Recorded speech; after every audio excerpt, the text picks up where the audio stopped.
Hello. Nagre-record ako hindi para ipanood sa ibang tao itong video to. Masasabi ko siguro na vlog to kasi gusto ko lang na i-document yung memory tsaka yung nararamdaman ko.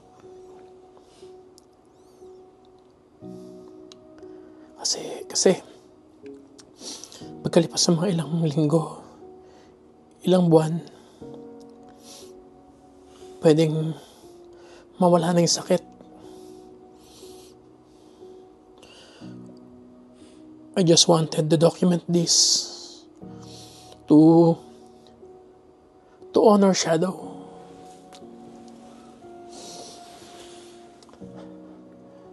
Baka sakaling itong ginagawa ko makabawas sa guilt na nararamdaman ko. Kasi tinanong ako ni Nandi, bakit mo kailangan mag-video? Sabi ko, to honor Shadow. Pero primarily, to honor Shadow, pero gusto ko lang na once kasi na may upload ko to sa YouTube, forever na to eh.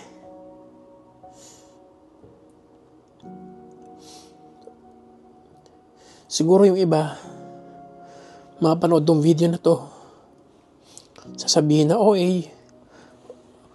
pet lang yan, hayop lang yan, pusa lang yan.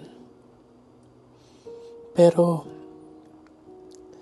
siguro i-share ko na lang sa inyo kung bakit ganun naging kahalaga si Shadow sa amin. Ano yung ginawa ni Shadow sa buhay namin.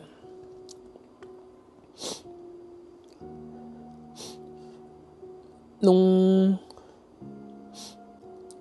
August 2018, pumunta kami ni Nadi sa Alabang to meet Sir Rai, yung dati niyang lead sa QI, yung dati niyang company. Kasi he is generous enough to give us 2 kittens, si Shadow at saka si Peanut. Originally, si Shadow pusa dapat ni Mama. Binibigay yun sa Rai kay Mama. Kaya lang dahil sa proximity, malayo si Mama, nakatugigaraw siya ng time na yun. Wala kaming means para madala si Shadow sa Tugigaraw. Kasi sobrang stressful kung ibabiyahin namin siya sa Tugigaraw. At hindi siya pwedeng ilagay dun sa loob ng bus eh. So, dandun siya sa compartment. Sobrang init nun. Stribo. Yun ang tamang term. So, wala kaming choice kundi kami magpalaki kay Shadow. Ilang buwan pa lang, ilang weeks pa lang siya sa amin. Sobrang masakitin na siya. For an unknown reason, masakitin siya. Andyan yung sobrang infested raw ng parasites yung tiyan niya, na kailangan pang operahan para matanggal yung mga parasites. Pero good thing naman na nakakuha kami ng magaling na vet para ma-manage yung sakit ni Shadow na yun, na somehow yun yung nakaka-apekto sa function ng liver niya. Ang dami. Bata pa lang siya, tad na siya ng antibiotics. Parang luto nga siya sa antibiotics nung kitten pa lang siya. So yun yung backstory kung paano namin nakuha si Shadow. Pero prior pa dumating si Shadow, sobrang shaky ng relationship namin ni Nadi. Lalo si Nadi. Nung wala pa si Shadow tsaka si Peanut, sobrang suicidal si Nadi, sobrang depressed siya. Pero nung dumating si Shadow, especially si Shadow, kasi si Shadow yung naturally na malambing, na kapag umiiyak si Nadi, lumalapit siya. Parang sort of ina-absorb ni Shadow yung negative energy. Nung dumating sila, laki na nagbago kay Nadi. Given na hindi pa siya nagsisik ng medical help nung time na yun. Nagbago yung perspective niya, nagbago yung perspective namin, nagbago yung routine ng buhay namin. Kasi meron kaming iniisip na may buhay na umaasa sa amin. Nagsimula kaming sa parang maliit lang na apartment, parang bahay nga ng kalapati yun sa liit. Nung dumating si Shadow at si Peanut, parang sila yung nagdala ng swerte sa amin. Tuloy-tuloy yung biyaya, tuloy-tuloy yung blessing, tuloy-tuloy yung success. Nag-grow kami, not just personally but also financially. Nakapundar kami na kung ano-ano.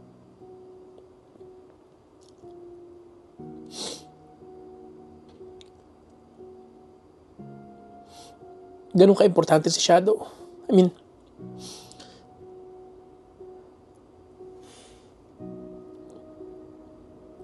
ganun yung naging involvement ng mga pusa sa amin. Na parang sila yung tinreat naming mga anak. Ang bilis ng 6 years. Sabi nila, matagal na daw yung 6 years. Pero para sa akin, para sa amin, mabilis.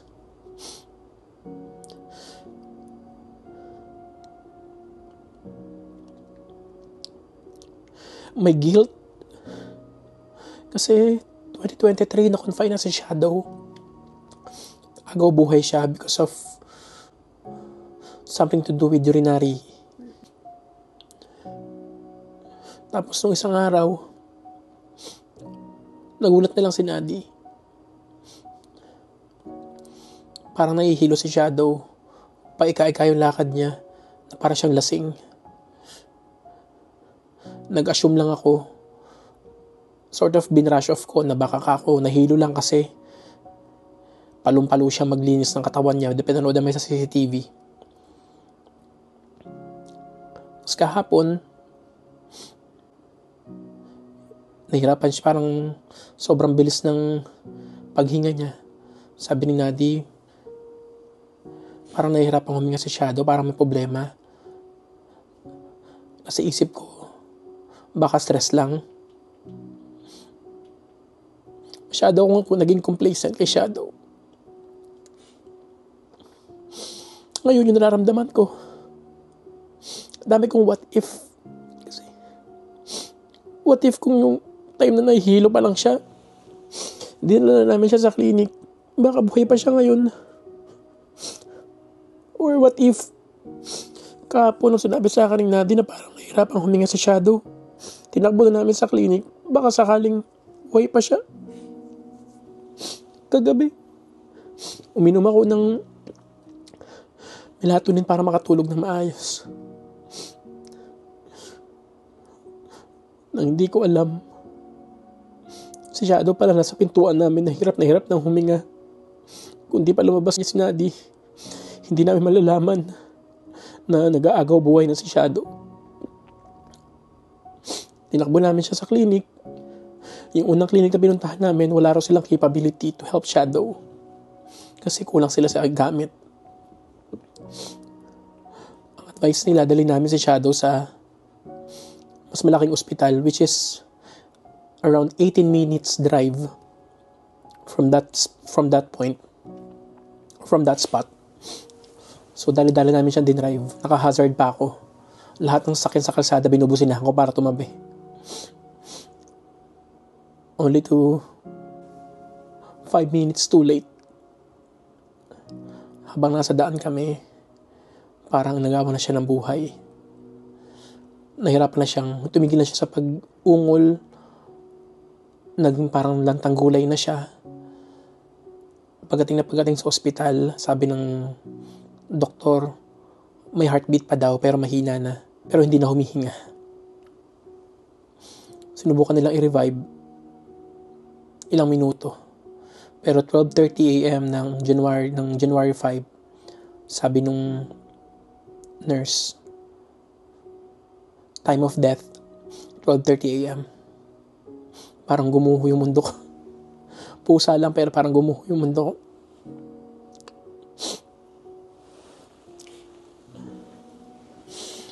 Di ko alam kung gaano namin kabilis malalampasan ni Nali itong pagdurusan na to. Pero si Shadow kasi yun eh.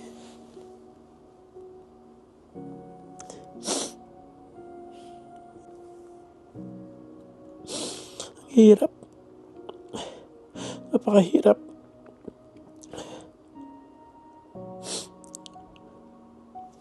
Sabi na ano gagawin ko dito.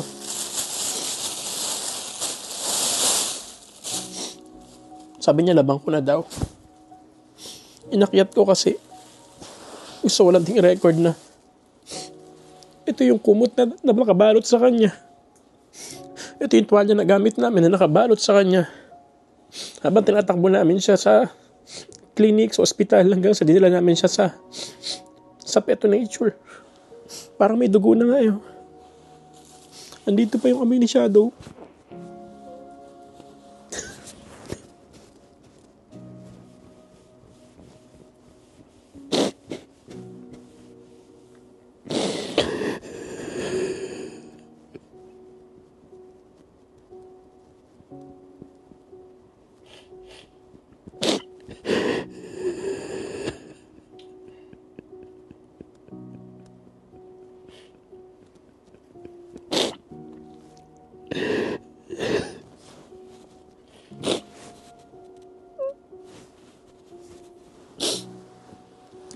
Shadow, nak,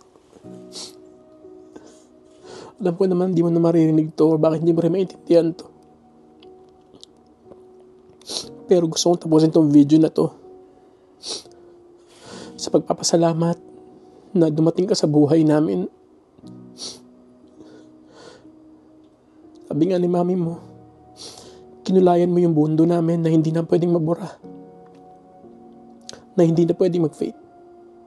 Salamat. Salamat sa 6 years, nak. Di ka na makakalimutan.